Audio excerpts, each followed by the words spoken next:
vulnerable populations experienced 61% higher death rates in Virginia due to air pollution.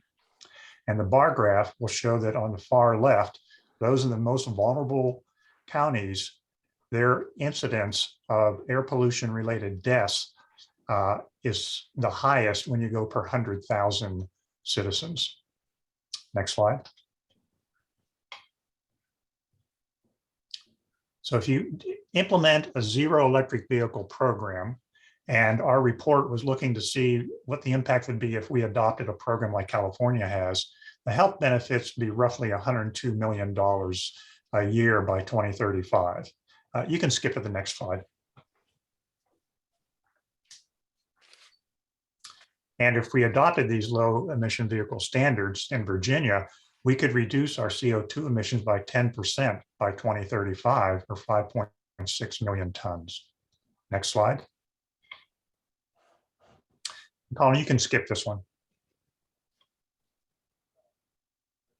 This graphic just shows how much cleaner an electric vehicle is in Virginia compared to an internal combustion engine car.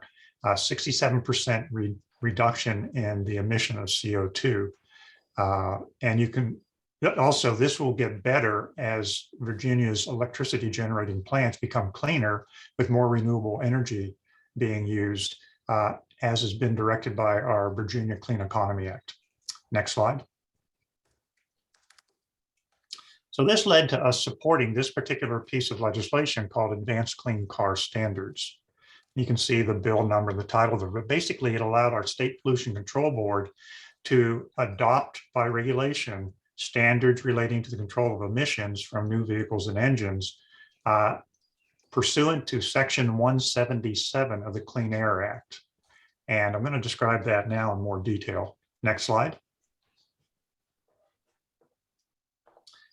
So Section 177 came about in 1970 when the Clean Air Act was implemented at a federal level. At that time, it was recognized that California had more stringent pollution controls or emission standards than what was being directed to be implemented nationally. And therefore, California applied and was given a waiver that as long as they maintained stricter standards, they didn't have to comply with the federal standards. And the nice thing about this Section 177, it said that any other state that's similarly wanted to use California standards could do so without having to petition the EPA for permission to do that. Now, if a state wanted to come up with its own standards, they would have to go directly to the EPA and get reviewed for that. But this allows states to adopt the California standards. And one of the things it allowed to happen is that manufacturers weren't going to be confronted with potentially 50 different standards for their vehicles. So there basically are two right now, California's and then the Federal Clean Air Act.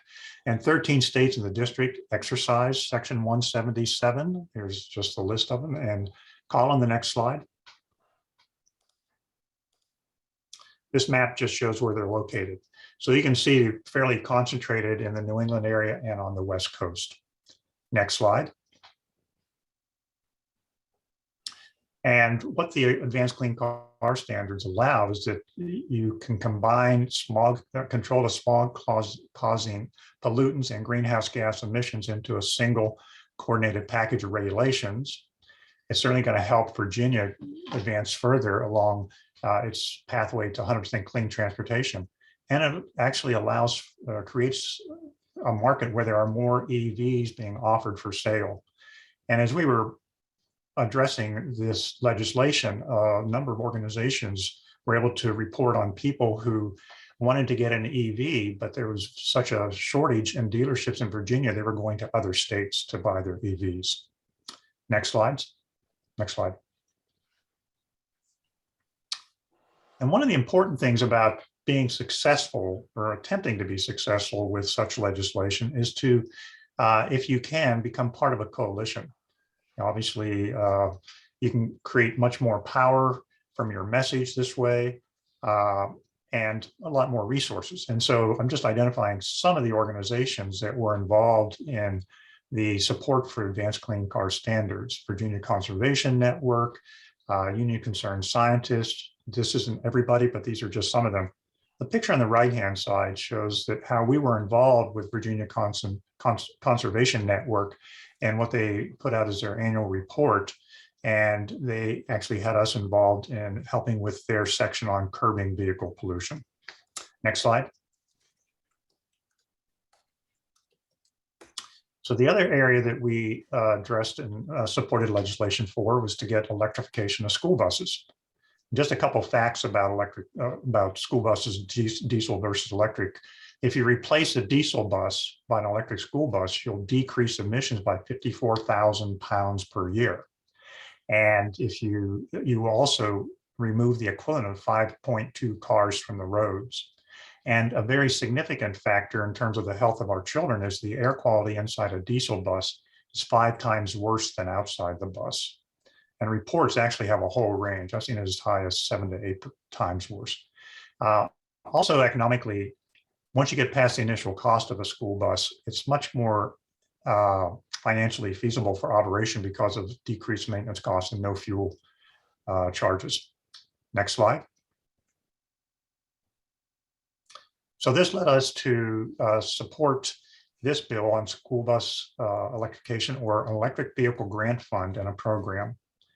And what the sponsor of this bill wanted was that there would be established an electric vehicle grant fund under the Department of Environmental Quality, and it would help school systems when it came time for them to replace their diesel bus, helping them with the difference in cost between the electric school bus and the diesel bus, because they can be quite a bit, $150,000, $200,000 more expensive.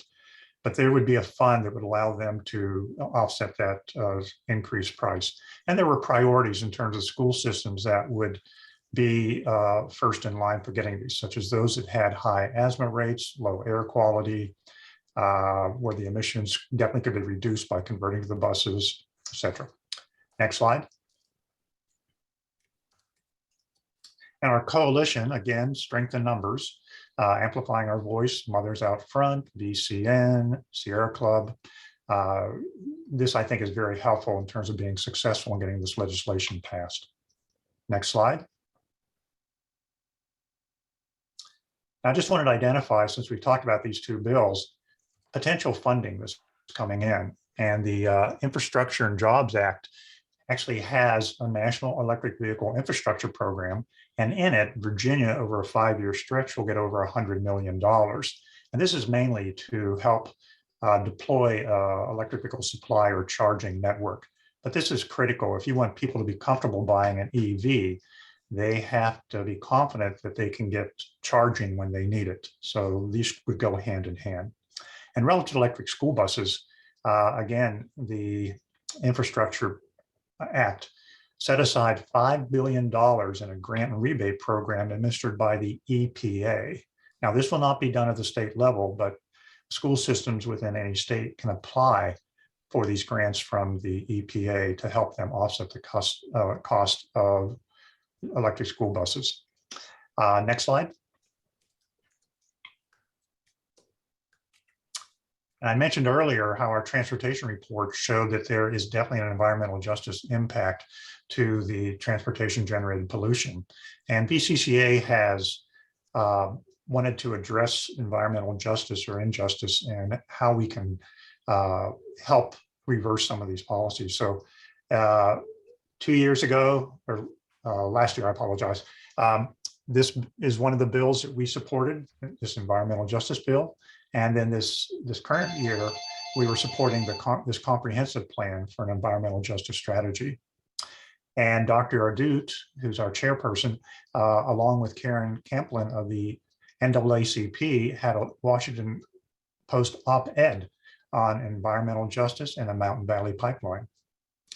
And each month we have an educational webinar, and this shows 3 of those that we've had that have dealt with environmental justice. So next slide, Colin. Well, thank you for your time. I hope that this is giving you some idea of the steps that VCCA has taken to implement legislation that we think is important for the Commonwealth in addressing climate change. And later, I'll be happy to take some questions when Joel takes over the Q&A. Thank you. Thanks, Dr. Kitchen. Just a reminder for folks to put questions into the chat. Dr. Kitchen and Dr. Mitchell will be taking questions at the end. Yeah, so now we'll move on to the experience in Connecticut, led by Dr. Mitchell. So preventive medicine physician trained in environmental health and health policy. Dr. Mitchell has spent over 20 years working in the public health sector, including as director of the Hartford, Connecticut Health Department. He spent 15 years working with environmental justice communities to prevent and reduce environmentally related disease, as well as to change policies that are detrimental to environmental health. Dr. Mitchell co-chairs the National Medical Association's Commission on Environmental Health, where he provides environmental health education and advocates on behalf of NMA. He has served on several EPA and FDA advisory committees and has received a number of awards for his community and environmental health leadership.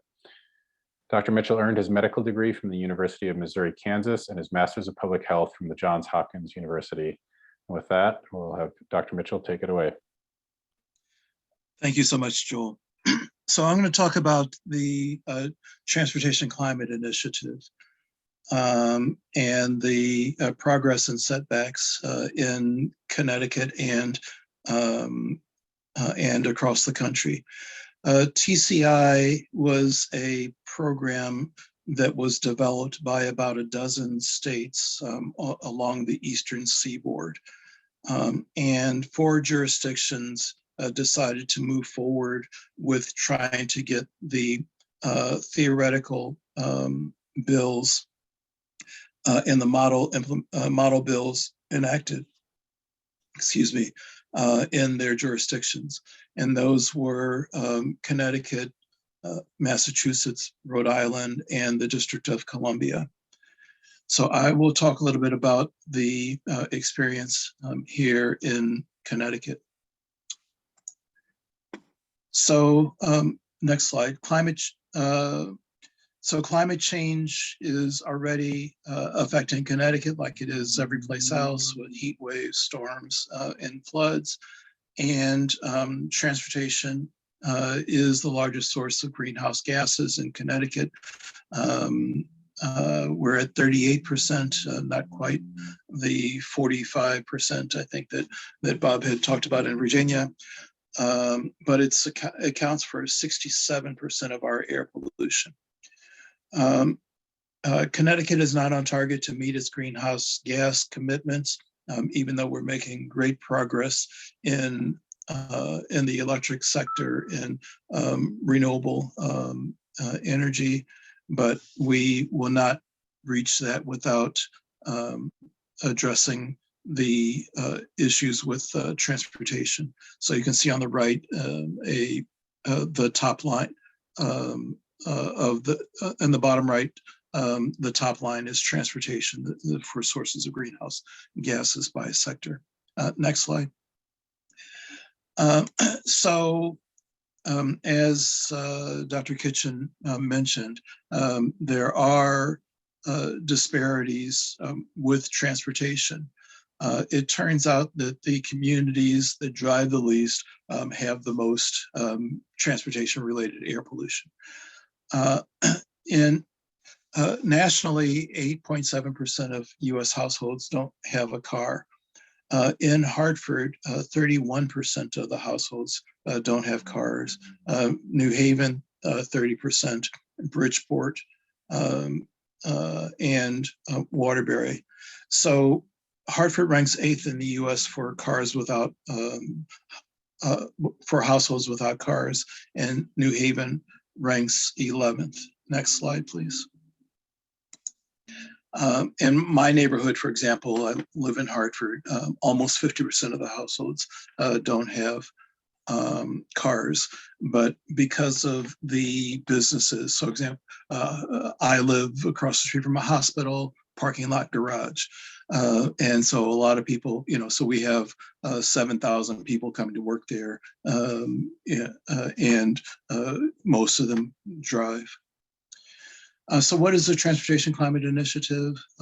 Again, it's a proposed multi-state cap and invest scheme where they place a fee on carbon in gasoline and diesel.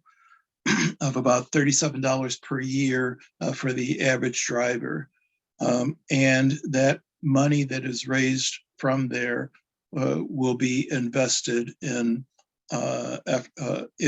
ways to reduce the greenhouse gases. And because it's capped, the number of credits that are sold will be reduced over 10 years, so that by the end of 10 years, there will be 26% less carbon emissions from gasoline and diesel. And again, they use the revenue to reduce pollution and improve transportation, but it needs to be focused on reducing greenhouse gases. And in the model legislation, 35% of the revenue was supposed to be invested in overburdened and underserved, in communities that are overburdened by air pollution and underserved by transportation. In Connecticut, we were able to negotiate with the legislature to get it up to 50% in our proposed bill during the session in 2021. Massachusetts had a 70% set aside. Next slide, please. So we focused on how the TCI, the Transportation Climate Initiative, was good for health. We had actually different press conferences where we focused on different aspects of it. And so we had a way where we organized health professionals. We also had one on environmental justice and one on business and aspects of it, and the jobs creation and other kinds of things. But again, the focus was to reduce asthma, ADHD, autism, cardiac disease. And there was an analysis to say that if the 12 states all adopted TCI, we would save 300 lives a year in the Northeast. Next slide, please. Again, we talked about the environmental justice benefits of the bill. So $50 million a year would be invested in the communities in Connecticut that were overburdened and underserved. And the investment was to be guided by an Equity and Environmental Justice Advisory Committee made up of representatives of these communities.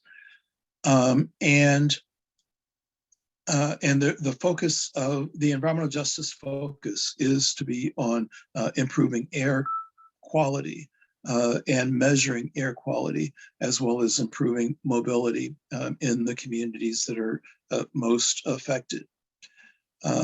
And the kinds of projects that the money would fund would be things like the electrification of school buses, like Dr. Kitchen talked about, as well as transit buses. We also were proposing electrification of truck, fleets, business fleets, also making the streets more walkable and bikeable by improving sidewalks and bike lanes. We also talked about improving our transit service. The studies showed, by the Harvard and Owen studies showed that you can reduce the number of people taking cars by increasing the service, the transit service, and that it would reduce the air pollution and greenhouse gases that were associated with that, and also by lowering the cost of transit services. Next slide, please. And that the benefits would go to all racial and ethnic groups, but that it would be disproportionately beneficial to people of color. So TCI did not pass in Connecticut. It came up for a vote it was passed out of the Environment Committee, but was never voted on by the Senate or the House because it didn't have enough support, and people were uncomfortable with the legislation. Both it was attacked both from the left and from the right, mostly around its effect on low-income people from both sides. We're saying that it's bad for low-income people, when in fact it is in fact good for low-income people. So why didn't it pass? I think that the bottom line is that it was designed by bureaucrats. Now, having been a former bureaucrat, I want to let you know that this is not a disparaging term. It's a descriptive term. And we're people who are focused on administering the programs. So it focused on functionality rather than on the building the political power and making sure that the messaging was good and not and trying to figure out how to counter the opponent's message about gas taxes. Also, the other main issue, the reason that it could be attacked both from the left and from the right about its effects on low-income people, was because they did not involve environmental justice communities from the beginning. If they had involved environmental justice communities, I am convinced, and a number of us are convinced, that it would have passed during the regular legislative session, which ended in June. It went from January through June. We tried to bring it up in special sessions after the regular session, but we weren't able to build enough support for that.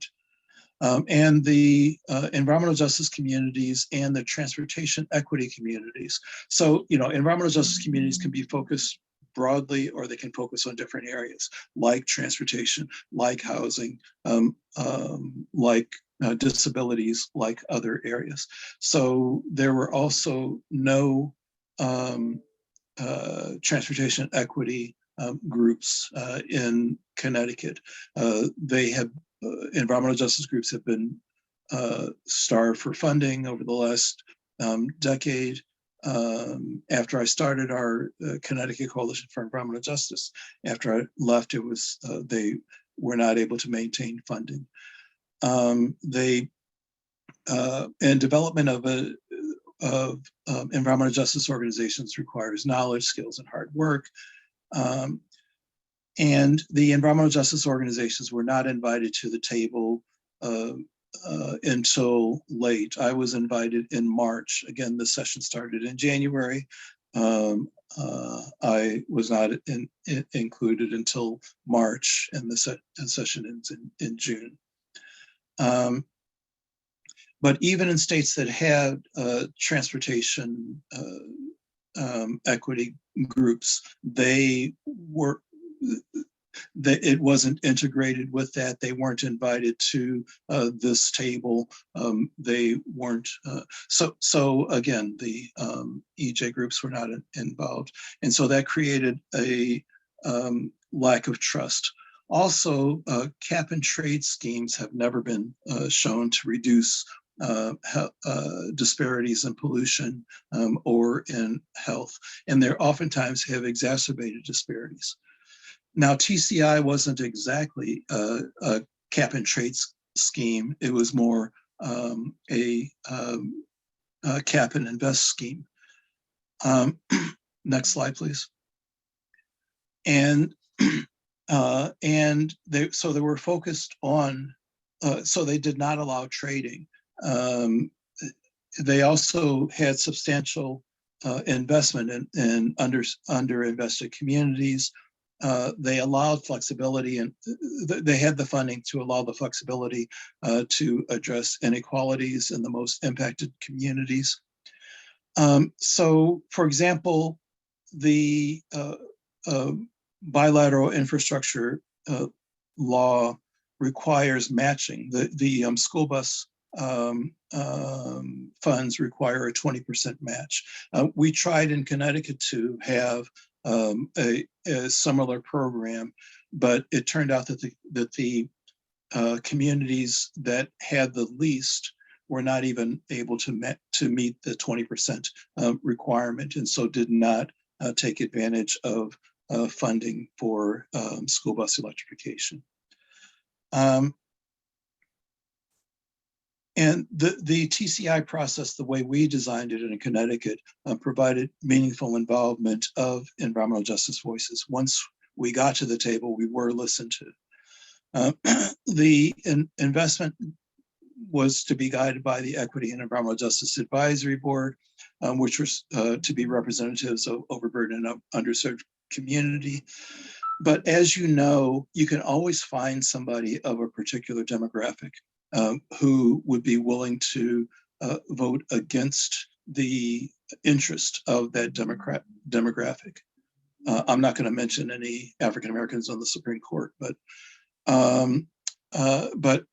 so we decided that we will establish a nominating committee to nominate the members of the board, the Equity and Environmental Justice Advisory Board, and that they would be made up of community-based organizations and groups like the NAACP and transportation-related groups, as well as unions. And that the focus would be on reducing air pollution while improving mobility and make sure that there was adequate air pollution monitoring. The Department of Transportation had never heard of such things as focusing on monitoring air pollution as one of their goals. And so they were quite surprised when the environmental justice advocates had that as one of our main goals.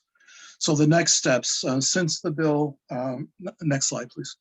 So since the bill did not pass, we're trying to transfer as much of the equity structures that we had proposed to the spending on the bipartisan infrastructure law. We want to again focus the investments on the underserved communities, even if they're things like road and bridge repairs. The roads and bridges in underinvested communities tend to be in worse shape than there are in other parts of the state. They need to focus those dollars in urban areas and in low-income areas also.